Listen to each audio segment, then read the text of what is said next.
What many people don't know is that here in Northwest Arkansas, we live atop one of the most unique and fragile ecosystems in the world. Early this summer, I took a trip to find out a little more about it. We're here in Cave Springs, Arkansas, with Mike Slay.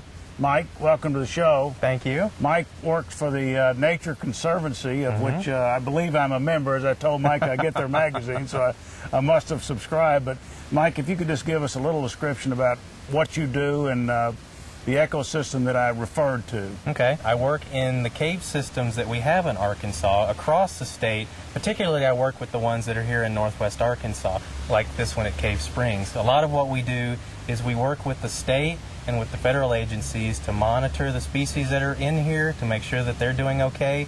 And we also spend time working on the surface trying to protect the landscapes that contribute to the water that's flowing through our caves here. So I get to spend a lot of time underground as well as some of the time on the surface. You mentioned the word Karst. I've never heard that word until a few days ago when I was told I was going to interview you. And I've been walking on top of it, I guess, most of my life. The history of the term karst is it's a Slovenian term, and basically the original term was stony ground. And that was a landscape where all the water is sinking into the ground. You don't find any on the surface.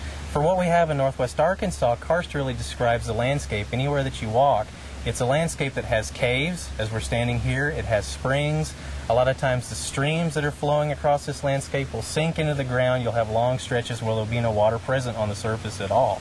So that term karst really describes a landscape with caves, with springs, and with losing streams. Basically everything that you've been walking on around here in Northwest Arkansas. The limestone, the bedrock that makes up the karst landscape that we have here is dissolved by slightly acidic water. So as rain comes down, it goes into the ground, it dissolves the limestone and creates these large voids. Those large voids help pipe a lot of the water through, so they act as conduits. So they move water through these limestone bedrock units. Those voids and those spaces are where you find the animals that are home to only these places underground. And like you said, we have several species that are known only from Northwest Arkansas, and it's the only place in the world that they're found. They're very rare and they're very important for us to try and conserve. How did you become protector of the karst? About 10 years ago, I had a professor that was studying cave systems here, and I got interested in going into caves. And I walked up to him one day and I said, "Hey, I like to go caving. You're interested in having somebody go. I want to go." So he sent me to a cave. The first cave that I ever went to, we found an Ozark cavefish in the same species that's here. Right. It's the first time it had been seen in 20 years. Wow. The second cave he sent me to, we found a cave crayfish. This is a crayfish that's only found in caves. They're completely white, completely blind. My second trip to a cave, we found another species. This cave crayfish hadn't been seen in about 30 years. I was completely hooked. I never came back to the surface again, and I've been studying cave animals ever since. That's a good story, Mike.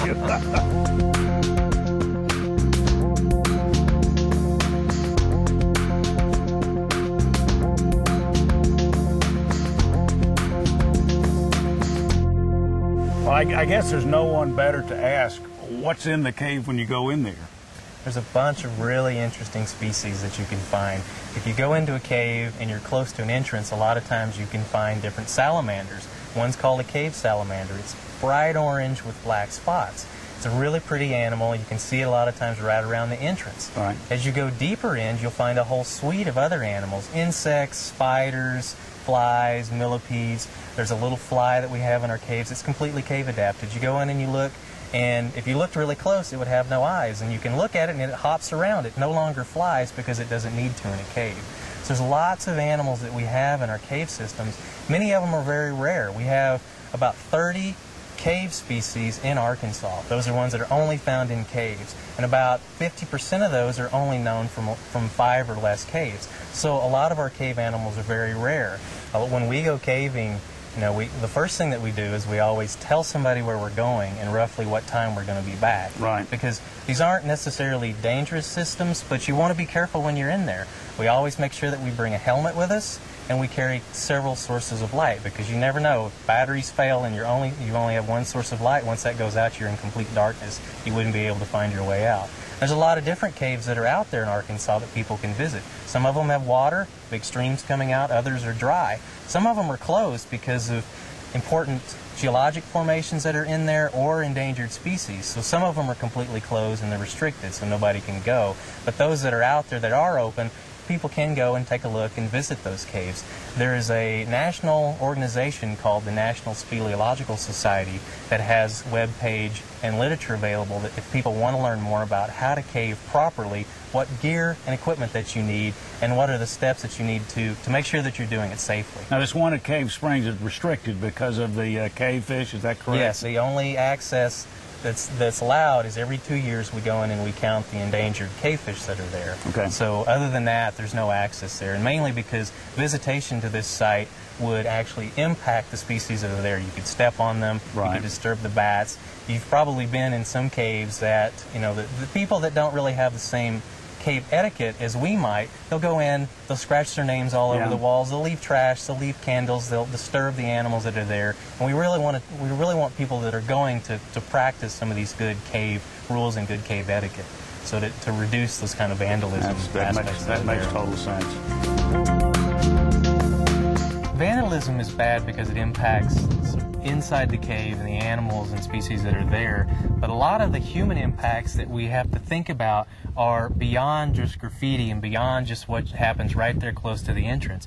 We have to begin to think about what's happening on the landscape and the land that's contributing water to the cave. It's called a recharge area, and any of the land that's there is contributing water to the system. So here at Cave Springs, you can look out and see in this field, if we were to walk right out into this field, we'd be standing directly on top of Cave Springs Cave. In this development, there was a recharge area, meaning from my limited scope that the water pretty much flows directly into the cave water, and that you were able to get that particular part donated so as to protect the cave. Yeah, it's really interesting. One of the things that we do is we'll put dye into the ground, and that dye will sink and come out the cave, and that helps us delineate, determine where these recharge areas are. And because we did that science behind that, then we can say that, yes, this piece is actually very important to the system here. And we use that kind of information sort of at a larger level, kind of at a two-county level, and we developed a map called a chasm map. And that's Karst Area Sensitivity Map. And what this map does is it highlights over the two counties the most important and most sensitive landscapes that will contribute water directly to these systems. If you looked at this map, you would see a range of colors going from green to red. Red meaning places on the landscape that water can get immediately into these subterranean systems. And so we developed that map, and we actually put it online so that developers here in Northwest Arkansas have access to it, and that's available at the Northwest Regional Planning Commission's webpage. They can pull that information down about that map, and they can look at it and determine, where is the best place that I can develop. And once we put that out there, we actually had several developers say, well, I've got pieces of property that are within those red areas, and I want to donate that to the Nature Conservancy, or I want to donate that to Arkansas Natural Heritage Commission. And those donations actually contributed to the way that we can protect this system and the cavefish that occurs there. That's great, Mike. I really appreciate your efforts to protect this area that I didn't even know about. Thank you. It's been a lot of fun. But without that, there's no question that some of these creatures will become extinct. Definitely. If we and our partners, our state agencies and our federal agencies like the U.S. Fish and Wildlife Service, our state agencies like Arkansas Game and Fish Commission and Arkansas Natural Heritage Commission, if we weren't all out here working, then we stand a good chance at losing some of these important species and some of these important habitats. And the really fun thing about the Nature Conservancy is that we work internationally. Even on a local scale, we work with a lot of partners so that we can come at some of these problems from a multitude of directions, and we get a lot more science done and a lot more conservation done. How can ordinary people get involved in this effort? I mean, if someone's sitting at home and they really do want to contribute, how do they do that? We have a couple of different volunteer opportunities for people that want to be able to help some of the work that we do. One of the ways that you can get involved with some of our work is to go online on our nature.org website and look up Arkansas, and that will give a link to the work that we're doing here locally in Northwest Arkansas, and through that link you can access the information that's out there and find out more about how you can volunteer. Thank you, Mike, for caring about a part of the world that few of us even knew existed. Thank you very much. It's been a pleasure. Thank you.